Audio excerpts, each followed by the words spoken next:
The inner vision, outer triumph piece to me is focus and 150% concentration on the endeavor, the sport, either the biking piece or the climbing piece. It takes just so much of that inner being, that inner peace. And then the outer triumph part is really, to me, like the body, the physical essence of it. And it's the mind and body connection, to me, of what helps to drive me or a person. You can need both of those in order to really succeed. My name is Bobbi Bensman, and I live in Boulder, Colorado. When I first started climbing, there weren't really competitions. There weren't even a lot of girls climbing back then, or women. I think I had heard of Lynn Hill then. It was definitely a man's world, a boys' sport. So if I started in 1980, 1981, the first Phoenix bouldering contest, I want to say, was a few years later. And somebody said, hey, are you going to do it? It's in Phoenix. I mean, you're right there. I was sure. So I tried my first competition and I won. I had a blast. So yeah, that was early. I was still in my teens when I did my first climbing competition. I continued to compete in all 13 of the Phoenix bouldering contests. I did every national competition for, 15 years.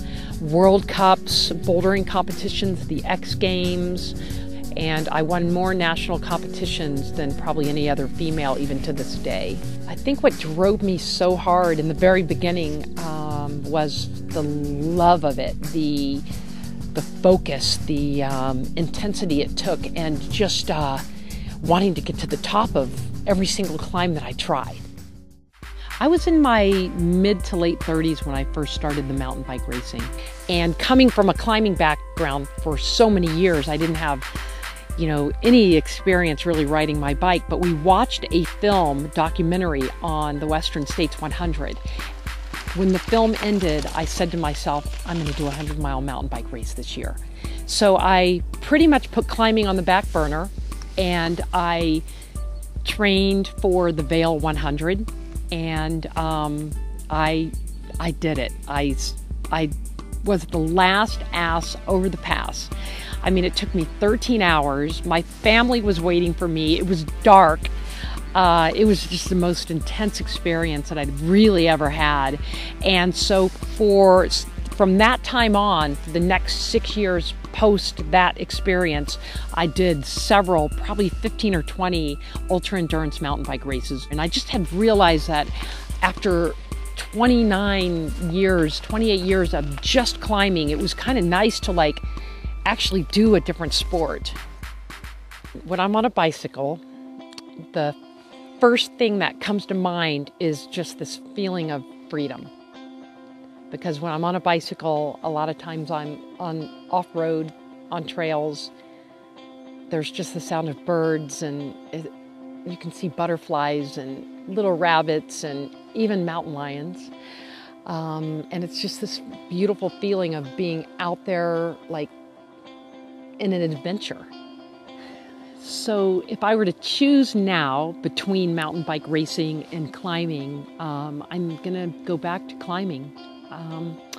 Towards the end of my racing career, I went with a bunch of girlfriends to El Paso, to Waco Tanks State Park, and I was so out of shape, but I just remember climbing a boulder problem and sitting on the top of it and just saying, you know what, in 2011, 2010, I'm not going to race my bike anymore. I'm going to go back to my roots and start climbing again. And I still ride. I'm going to ride today, but climbing is now #1 again.